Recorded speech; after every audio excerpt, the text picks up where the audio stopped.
Hello students, शिक्षा अध्ययन 2.0 में आप सभी का बहुत बहुत स्वागत है। आशा करते हैं कि आप लोग बहुत अच्छे होंगे।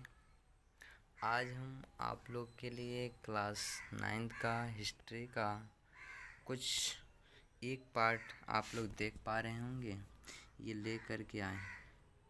ये एक पार्ट बहुत ज़्यादा इम्पोर्टेंट है हिस्ट्री, जो बिहार पुलिस के जो एग्ज़ाम होने वाले हैं उन सभी बच्चों के लिए, चाहे अन्य जो बैच के बच्चे हैं 9th के 10th के जो हिस्ट्री को जानना चाहते हैं, उन सभी के लिए बहुत महत्वपूर्ण है। देखिए इसमें क्या दिया है। विश्व इतिहास के युगांतकारी घटना में समुद्री यात्राओं एवं भौगोलिक खोजों का महत्वपूर्ण स्थान रहा है। इस पार्ट में हम लोग पढ़ेंगे, देखिए नाम ही है पार्ट का, भौगोलिक खोज। यानी भौगोलिक खोज के बारे में ही हम लोग क्या करेंगे, इसमें जानेंगे। भौगोलिक खोज किस प्रकार, कुछ जहाज़ों का खोज हुआ, दिशा सूचक सूत्र, दिशा सूचक यंत्र का खोज हुआ, भारत की खोज कौन किया, अमेरिका का खोज कौन किया, किस प्रकार हुआ, किस यात्री ने उनका सहायता किया, इन सभी रिलेटेड क्वेश्चन पूछे जाएंगे जो थ्योरी से है। आपको इसके बाद इसकी ऑब्जेक्टिव भी कराई जाएगी जो NCERT बेसिस पूरा है। और बिहार पुलिस की जो सिलेबस है वो आपका 9th 10th का ऑल NCERT बुक्स जो है वो है, हिंदी ग्रामर है, हिंदी बुक्स है, और यही है, बाकी कुछ नहीं है। तो जो मुख्य मुख्य बातें हैं, विश्व इतिहास के युगांतकारी घटना में समुद्री यात्राओं और भौगोलिक खोजों का जो है महत्वपूर्ण स्थान रहा है। आधुनिक युग के आरंभ में जिन घटनाओं का निर्णायक योगदान रहा है उन्हें यह खोज भी शामिल है। यानी आजकल जो चीज़ घटनाएं हमें जो बहुत कुछ सिखा रही है, उसमें इसका भी बहुत बड़ा रोल रहा है। इनकी पृष्ठभूमि उन वैज्ञानिक प्रगति और आर्थिक विकास, विशेषकर व्यापारिक परिवर्तन के द्वारा रची गई, जो मध्य युग के अंतिम चरण से ही आरंभ हो गई थी। इस कार्य के यूरोप के देश ने अग्रणी भूमिका निभाई। यूरोप के देश जो थे, यूरोप महादेश आप लोग सुने होंगे, उनके कुछ देशों ने महत्वपूर्ण भूमिका निभाया इनके खोजों में। उनकी रुचियों ने ही हमें इन चीज़ों की ज्ञानों को क्या किया, विकसित कराया, हम तक पहुंचाया। हम लोग इस चीज़ों को जान रहे हैं। आगे इनकी पृष्ठभूमि वैज्ञानिक प्रगति की, आर्थिक विकास, विशेषकर व्यापारिक परिवर्तन द्वारा रची गई थी, मध्य युग के अंतिम चरण से ही आरंभ हो गई थी। इस कार्य में यूरोप के देशों ने अग्रणी भूमिका निभाई। इन सभी बातों को कुछ ऐसे दिया हुआ है, जो मुख्य मुख्य बातें हैं उस पर हम लोग चर्चा करने की कोशिश करेंगे। जैसे यहाँ पे कुछ बातें देख रहे हैं आप लोग कि प्रारंभ करने वाले देश स्पेन एवं पुर्तगाल। यह बात और है कि भौगोलिक खोज प्रारंभ करने वाले देश स्पेन एवं पुर्तगाल इस प्रतिस्पर्धा में धीरे धीरे पिछड़ने लगे, जबकि इन्होंने ही सबसे पहले खोज किया था। पुर्तगाल का नाम आप सुने होंगे, वहाँ के यात्री वास्को डी गामा थे। जैसे इंग्लैंड, हॉलैंड, फ्रांस, तत्पश्चात जर्मनी, इस दिशा में अधिक सफलता मिली। इन लोगों को बाद में आए, लेकिन इन लोगों की सफलता बहुत मिली जो है बाद में आने के पश्चात भी इन लोगों की सफलताएं मिली। आगे देखिए क्या है यहाँ पे आप लोगों को दिया है। हम जानते हैं कि विश्व के जो प्रारंभिक सभ्यताएं हैं उसमें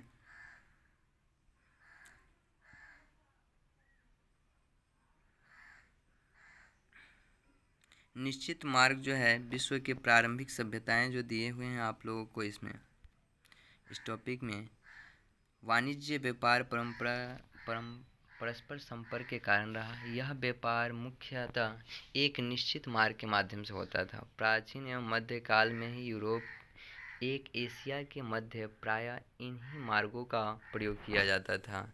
यानी इस मार्ग का मध्य युग में यूरोप एवं एशिया के मध्य जो हैं, इसी मार्गों को व्यापार के लिए उपयोग किए जाते थे। परंतु विश्व के कई ऐसे क्षेत्र जिसमें जनजीवन तो विद्यमान था, लेकिन शेष विश्व से उनका जुड़ाव नहीं था, जैसे अमेरिका, अफ्रीका, ऑस्ट्रेलिया और एशिया, ये अन्य हिस्से आदि। यद्यपि 13वीं शताब्दी आपको पता होगा, एक शताब्दी 100 वर्ष को बोलते हैं, तो 13वीं शताब्दी 1200 ईस्वी के बाद के जो समय होंगे वो 13वीं शताब्दी होंगे, यानी 1205 6 1201 से लेके 1299 के समय तक की बातें हैं। 13वीं शताब्दी में भारत होकर चीन तक की यात्रा विवरणों ने यूरोपियों को दिशा के पूर्वी एशियाई समृद्धि का एहसास तो कराया था, परंतु इसका विशेष प्रभाव नहीं पड़ा। आप यहाँ ब्रैकेट में जो दिए हैं इस चीज़ों को बहुत ध्यान से पढ़िएगा थोड़ा। पुर्तगाली यात्री मार्को पोलो एक पुर्तगाल के यात्री थे। इन्होंने विजयनगर, जो भारत के ही हैं जगह, विजयनगर साम्राज्य की समृद्धि एवं चीन के जो राजा थे कुबलय खां के दरबार के वैभव का अपने यात्रा वृत्तांत में इन्होंने वर्णन किया है। आगे कुछ ऐसे ही लिखे हुए हैं जो आप लोग को कुछ उतना इम्पोर्टेंट नहीं है, कुछ बातें जो होगा इम्पोर्टेंट वो आप लोगों को बताने की कोशिश किया जाएगा। आगे देखिए क्या है इसमें इम्पोर्टेंट जो बातें हैं, आप लोग यहाँ पे इसको ध्यान में रखिएगा। समुद्री यात्रा की अत्यधिक कष्टपूर्ण एवं असाध्य थी। जहाज़ छोटे और असुरक्षित थे। यहाँ गति एवं सुरक्षा के लिए हवा पर निर्भर थी। कंपास या कुतुबनुमा जैसे दिशा सूचक यंत्र का ज्ञान अभी नहीं हुआ था, अतः दिग्भ्रमित होकर समुद्र में भटक जाने की भय भी बना रहता था। समुद्र में देखते होंगे कि मार्ग की जो डायरेक्शन है वो नहीं बुझा पाता है कि दिशा क्या है। उन दिशा सूचक यंत्र का आविष्कार उस समय नहीं हुआ था। समुद्री यात्री के लिए राज्य की ओर से किसी प्रकार की सहायता नहीं दी जाती थी और राज्य सरकार की ओर से उस समय जो राज्य होते थे उनके राजाओं होते थे, राजतंत्र था, उस समय किसी प्रकार के समुद्री यात्री को सहायता नहीं दिया जाता था। इस विषय पर विषम परिस्थिति में नाविक एवं व्यापारियों द्वारा अटलांटिक जैसे महासागर की यात्रा करना अत्यंत जो है कष्टदायक था। आगे देखिए भौगोलिक खोज की पृष्ठभूमि जो है आपको यहाँ दिया हुआ है। इस बीच यूरोप में कुछ ऐसी घटना घट रही थी जिसके प्रभाव स्वरूप यूरोपीय मध्ययुगीन मानसिकता से निकलने की उद्यता हुआ। 11वीं से 12वीं शताब्दी में जेरूसलम, आपका ये ऑब्जेक्टिव होगा कि जेरूसलम को आजकल इजराइल कहा जाता है। जेरूसलम को क्या कहा जाता है? इजराइल जो है कहा जाता है। आगे आप लोग देख रहे होंगे कि इसमें जो मुख्य बातें हैं यहाँ पे फिर दिया है। मध्ययुगीन में अरबों जो थे, मध्ययुगीन में अरबों और तत्पश्चात तुर्कों ने विशाल अंतर्राष्ट्रीय साम्राज्य का निर्माण किया है। इधर 15वीं शताब्दी के 5 दशक पूर्व तक यूरोप और एशिया के मध्य व्यापार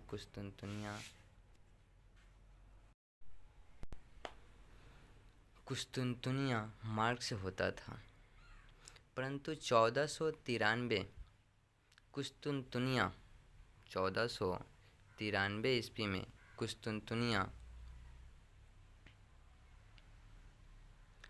पर तुर्की आधिपत्य से यूरोपीय व्यापारियों के लिए इस मार्ग से व्यापार करना निरापद नहीं रहा। मतलब उन्हें कष्ट होने लगा उस मार्ग से व्यापार करने में, उनमें रुकावट रेसिस्टेंस डालने जाने लगा, क्योंकि तुर्कों ने इस मार्ग से व्यापार के बदले भारी कर वसूलना शुरू कर दिया था। तो भारी कर वसूलना कौन शुरू कर दिया था? तुर्की लोगों ने यूरोपीय लोगों को जो व्यापार कर रहे थे तो उस मार्ग से, समुद्री मार्ग से जो जा रहे थे, जो पता था उससे मार्ग से इन लोगों को कर जो है, टैक्स जो है वसूला जाता था।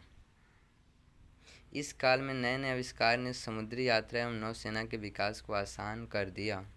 तब उन लोगों ने एक नए मार्ग ढूंढने की कोशिश की कि ऐसा कोई मार्ग ढूंढा जाए जिससे व्यापार किया जाए, समुद्री यात्राएं की जाए।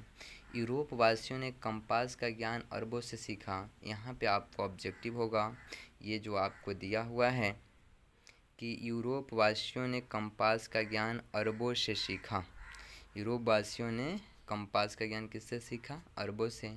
इटली, स्पेन एवं पुर्तगाल, इटली, स्पेन एवं पुर्तगाल के समुद्र तटीय इलाकों में नाव निर्माण कला में परंपरागत पद्धति के जहां खांचा पद्धति विकसित हुआ, जिससे बड़े एवं मजबूत जहाज बनाए जाने लगे। दूरबीन का आविष्कार भी हो चुका था उस समय। सामुद्रिक अभियान में काफ़ी सहायता था। अब मानचित्र में काफ़ी सुधार हो चुका था, मानचित्र भी जो है बन चुकी थी, काफ़ी उसमें सुधार हो चुका था, लोगों में उसका मार्ग को समझना थोड़ा सुगमता हो चुका था। अब मानचित्र में काफ़ी सुधार हो चुका था। इस संदर्भ में एस्ट्रोलॉब, आपकी आकृति यहाँ दिख रहा है, दिशा सूचक यंत्र है एक। इससे समुद्र यात्रा करने वाले यात्री को दिशा का ज्ञान होता था। इसमें जो 2 बिंदु दिए हुए हैं, इसमें क्या होता था, उत्तर और दक्षिण दिशा को जो है वो बताता था। हल्के और तेज चलने से इन्होंने क्या हुआ, पुर्तगालियों ने एक किस्म के हल्के और तेज चलने वाले जहाज कैरावल बनाए। पूछा जाएगा कैरावल नामक जहाज किन्होंने बनाया था? तो पुर्तगालियों ने बनाई थी। ये बहुत हल्के और तेज चलने वाले जहाज थे उस समय के। इन नए उपकरणों एवं साहस के बल पर यूरोपीय नाविक ने अटलांटिक एवं भूमध्य सागर में अपने जहाज उतारे। अटलांटिक और भूमध्य सागर में अपने जहाज को उतारा। इसी क्रम में 1488 ईस्वी में पुर्तगाली व्यापारी जो थे बार्थोलोमियो डियाज, ये आप लोग का बहुत इम्पोर्टेंट ऑब्जेक्टिव होगा। 1488 ईस्वी में पुर्तगाली व्यापारी जो थे बार्थोलोमियो डियाज अफ्रीका के पश्चिम तट होते हुए दक्षिण अफ्रीका के दक्षिणतम बिंदु उत्तम आशा अंतरिप तक पहुंचा। आपसे ये पूछा जाएगा कि दक्षिण अफ्रीका के दक्षिणतम बिंदु या उत्तम आशा अंतरिप भी बोला जा सकता है, इंग्लिश में इसको कैप ऑफ गुड होप जो है कहा जाता है, का खोज कौन किया था? तो एक पुर्तगाली व्यापारी थे जिनका नाम था बार्थोलोमियो डियाज। कब किए थे? 1498 ईस्वी में। एनसीईआरटी को एक बार पढ़ के जाइएगा, आपकी पूरी ऑब्जेक्टिव सही लग सकती है, जो हिस्ट्री का है चाहे जो भी विषय का है, इस विषय से आपके जो भी होंगे नहीं छूटेंगे। आशा करते हैं कि आप लोग को ये जो दिया जा रहा है, ये सभी जो है आप लोगों को एक एक पार्ट करके हम सभी वीडियो में डाल दिया करेंगे। 1492 ईस्वी में क्रिस्टोफर कोलंबस द्वारा अमेरिका की खोज की गई। देखिए यहाँ से बहुत इम्पोर्टेंट है, आपको उत्तम आशा अंतरिप का खोज जो है पूछा जाएगा कब हुआ था? 1488 ईस्वी में। पुर्तगाली व्यापारी थे बार्थोलोमियो डियाज। उसके बाद 1492 ईस्वी में अमेरिका का खोज कब हुआ? तो 1492 ईस्वी में। कौन किया था? कोलंबस नॉर्मल रूप में कहते हैं, लेकिन उनका पूरा नाम क्रिस्टोफर कोलंबस था। अमेरिका की खोज की गई। आगे 1498 में पुर्तगाल का एक साहसी नाविक था जिसका नाम आप लोग सुने होंगे, वास्को डी गामा। यहाँ आपको चित्र दिख भी रहा है। उत्तम आशा अंतरिप होते जिसका खोज कौन किया था?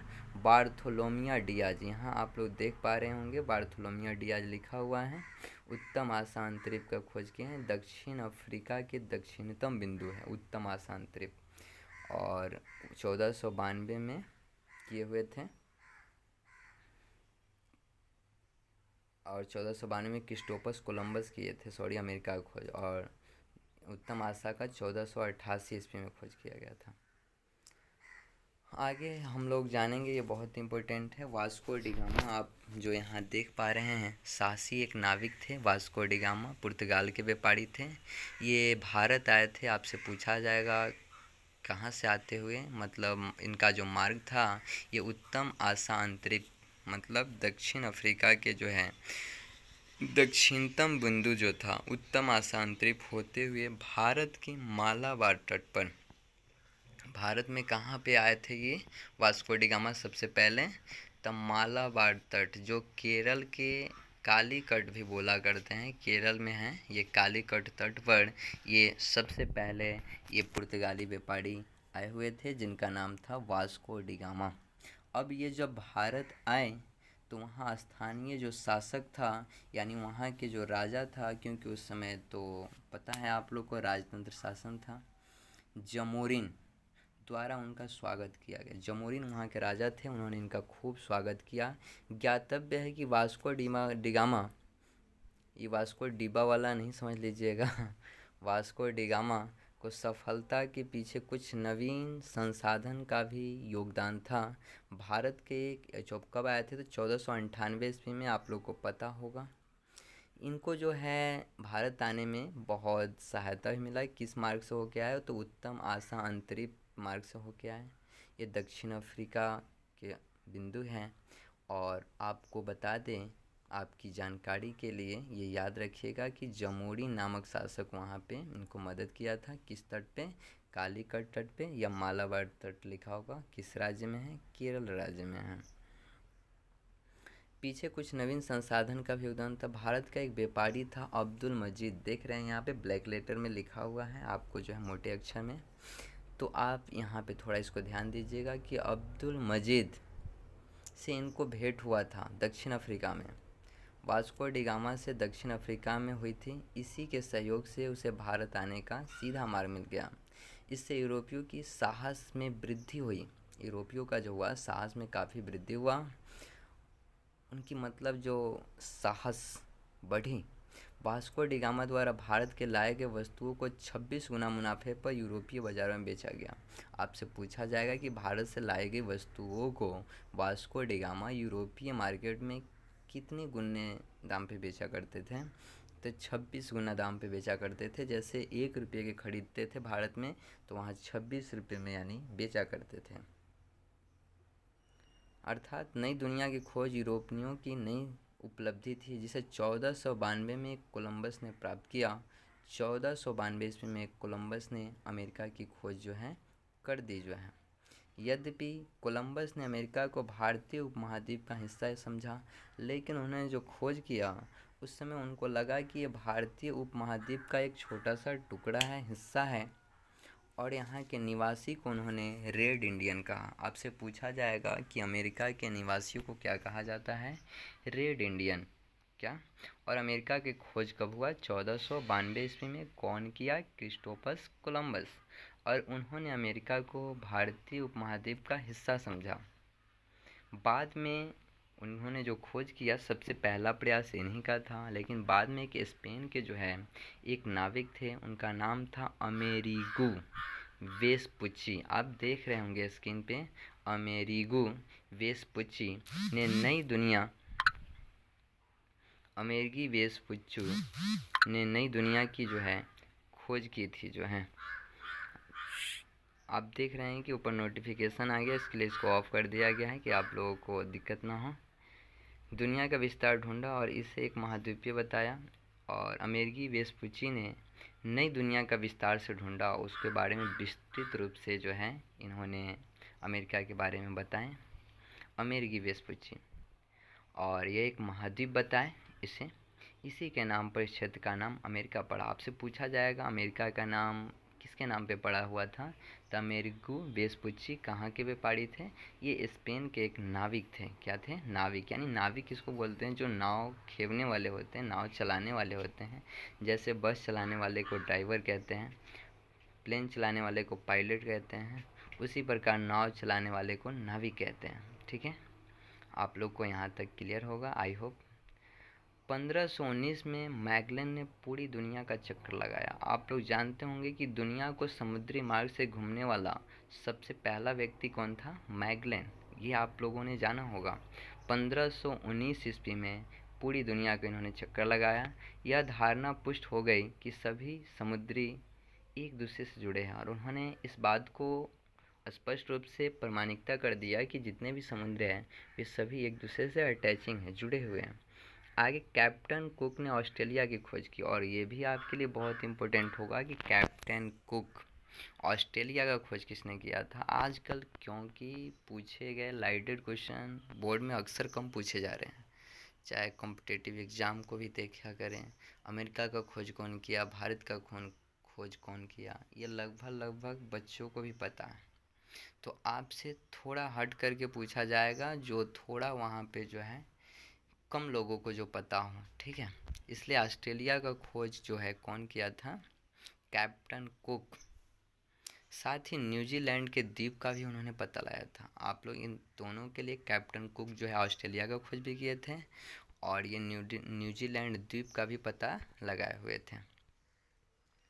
और सेबास्टिन कैबोट ने न्यू फाउंडलैंड के द्वीपों का पता लगाया। ये भी आप याद रखिएगा, सेबास्टिन कैबोट नामक एक व्यक्ति थे। इन्होंने न्यू फाउंडलैंड के द्वीप, न्यू फाउंडलैंड जो थे एक देश, उसके द्वीपों का पता लगाया था। भौगोलिक खोजों को प्रोत्साहित देने के विभिन्न यूरोपीय देशों के शासकों ने भी महत्वपूर्ण भूमिका निभाई, जिसमें पुर्तगाल के राजकुमार, यानी कहा जा रहा है प्रोत्साहित किए। भौगोलिक खोज के लिए इन लोगों का बहुत बड़ा योगदान था, जिसमें एक व्यक्ति पुर्तगाल के राजकुमार थे, हेनरी द नेविगेटर। एक राजा थे पुर्तगाल के, प्रिंस थे, राजकुमार थे। और एक स्पेन के महारानी थी इसाबेला, उनका भी बहुत बड़ा योगदान था। आप यहाँ ब्रैकेट येलो कलर में देख पा रहे होंगे, नई दुनिया। अमेरिका महाद्वीप को यूरोपियों द्वारा नई दुनिया कहा गया। आपसे पूछा जाएगा अमेरिका को जो है किसके द्वारा नई दुनिया कहा गया, तो अमेरिका महाद्वीप को यूरोपियों के द्वारा नई दुनिया कहा गया, क्योंकि कोलंबस की यात्रा से पूर्व इसकी कोई जानकारी नहीं थी। अमेरिका के बारे में कोलंबस जब आए उससे पहले कोई भी नहीं जानता था कि यह अमेरिका है या क्या है, इसके बारे में जानकारी नहीं था, जैसे भारत के बारे में। पूर्वार्ध में लगभग इस प्रकार 16वीं शताब्दी के पूर्वार्ध मतलब पहले, यानी 16वीं शताब्दी से पहले लगभग समस्त दुनिया की जानकारी यूरोप को हो चुकी थी। यानी 16वीं शताब्दी से पहले ही कौन देश कहाँ है, इन सभी की जानकारी यूरोप वासियों को हो चुका था। आगे हम लोग देखेंगे यहाँ पे स्थापना के साम्राज्य का विकास जारी रहा और यूरोपीय राष्ट्र में तीव्र जो है, इसमें कुछ इम्पोर्टेंट जो बातें हैं उन चीज़ों को चर्चा करेंगे। भारत में यूरोपीय कंपनी की स्थापना, भारत में जो है हम लोग गुलाम थे, ये आप लोगों को बहुत अच्छे से पता होगा। अब देखिए, सबसे पहले तो हमें पता है, आप लोग को पता है कि पुर्तगालियों का आगमन सबसे पहले आया था, क्योंकि वहाँ के यात्री जो थे वास्को डी गामा आए थे, एक व्यापारी थे। 1498 ईस्वी में इन्होंने यहाँ पे कंपनी की स्थापना की भारत में। आप लोग को पता होगा कि दक्षिण में आए थे, केरल के कालीकट में जो है कि नहीं। तो 1498 में ही इन्होंने वहीं पे अपना कंपनी स्थापना किया। उसके बाद अंग्रेज़ हम लोगों पर अपनी कंपनी बैठाई भारत में। आप लोग को पता है कि अंग्रेज़ों की जो कंपनी थी ईस्ट इंडिया कंपनी, 1600 ईस्वी में भारत आई। ये कई बार 10th जैसे एग्जामों में पूछा भी गया है। उसके बाद डच लोग आए, डच भी एक देश है। 1602 ईस्वी में इन्होंने कंपनी बैठाई। फ्रांसीसी ने 1664 में बैठाया, डेनिश ने 1616 में, और स्वीडिश लोग 1731 ईस्वी में। जैसे जैसे इन लोगों की जानकारी हुई, भौगोलिक जानकारी खोजों के बाद, इन लोगों ने सोचा कि यहाँ पे बहुत बड़ा खदान है, चला जाए, लूटा जाए और भारत को शोषण किया जाए।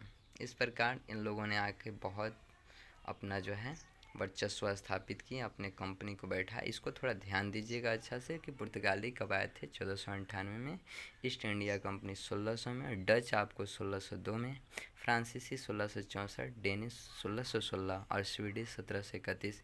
ये कालानुक्रमिक दिया हुआ है, यानी एकदम क्रमिक इतिहास की तरह दिया गया, बढ़ते हुए दिया गया है आप लोगों को। और बाकी इसमें कुछ खास बात ऐसा नहीं है, जो खास है उसको हम फिर बताने की कोशिश करते हैं। आगे इसमें दिया हुआ है, आगे यहाँ पे कुछ लिखे हुए हैं। इस संदेश को स्पेनिश सिक्के का मतलब होता है सामने और भी है, ये भी बहुत इम्पोर्टेंट है। एक स्पेन देश के सिक्के हैं, उसका अर्थ क्या होता है, सामने और भी है, ये बातें इसका अर्थ होता है, ठीक है। ये इसका मुख्य बातें हैं। इसके अलावा जो है आपको और भी कुछ मुख्य बातें आगे ऑब्जेक्टिव हैं दिखाई दे रहा होगा। वास्को डी गामा कहाँ के यात्री थे, तो आपने पीछे पढ़ा है और इसमें टिक भी लगा है। तो वास्को डी गामा पुर्तगाल के यात्री थे। कब आए थे भारत, तो आपको बता दें कब भारत आए थे, 1498 ईस्वी में।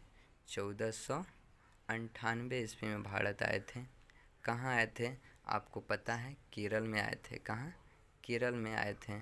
केरल के कहाँ, कालीकट। केरल के कहाँ, कालीकट में जो है कालीकट में आए थे, वहाँ कौन इनको सहायता किया था? तो आपको पता है कि वहाँ एक जो है एक राजा थे, क्या, जमोरिन। जमोरिन वहाँ के एक राजा थे और जमोरिन ने इनको क्या किया था? मदद जो है किया था। जमोरिन जमोरिन मदद किया था, आप लोग को पता है। आगे यूरोप वासियों को दिशा सूचक यंत्र कहाँ से सीखा? आपने पढ़ा है थ्योरी में, अरबों से। उत्तम आशा अंतरिक्ष का खोज अंदर थ्योरी में पढ़ाया गया है कि डियाज बार्थोलोमिया जो है 1488 में इसकी खोज की थी। जो है उत्तम आशा अंतरिक्ष का, अमेरिका का खोज 1492 में किया गया। किसके द्वारा किया गया? आप लोग को पता है, कोलंबस द्वारा। और यहाँ पे उसका, यहाँ के निवासी को रेड इंडियन कहा जाता था।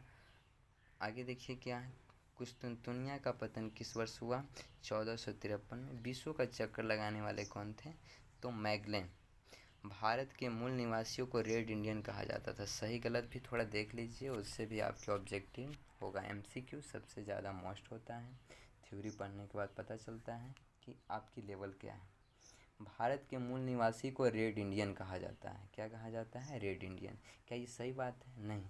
क्यों? क्योंकि अमेरिका के निवासी को रेड इंडियन कहा जाता है। उत्तम आशा अंतरिक्ष की खोज ने भारत तक पहुंचने का मार्ग प्रशस्त किया। तो उत्तम आशा अंतरिक्ष जो था, आप लोगों ने पढ़ा है, दक्षिण अफ्रीका के दक्षिणतम बिंदु था, जहाँ से भारत की मार्ग जो है अब्दुल मजीद नामक व्यापारी ने वास्को डी गामा को बताया था, यानी भारत के खोज में वो मदद किया था। ये बात भी सही है। भारत अटलांटिक महासागर के पूर्व में तट में स्थित है, यानी भारत अटलांटिक महासागर के पूर्व में है। ये भी बातें सही है। आगे आपका कुछ नहीं दिया हुआ है, यहीं तक जो है आपकी है। तब तक के लिए आप लोग से अलविदा। जय हिंद, जय भारत। आप लोगों को वीडियो अच्छा लगा हो तो आप लोग थोड़ा, हो सके अच्छा लगने पे आप लोग थोड़ा सब्सक्राइब कर दीजिएगा। तब तक के लिए अलविदा, जय हिंद, जय भारत। क्योंकि इससे एक हमें क्या प्रेरणा मिलेगी आप लोग के प्रति, और आशा करेंगे कि फिर 2 पार्ट भी हम पढ़ाएं। और कैसा लगा कमेंट में आप लोग बताने की कोशिश करेंगे।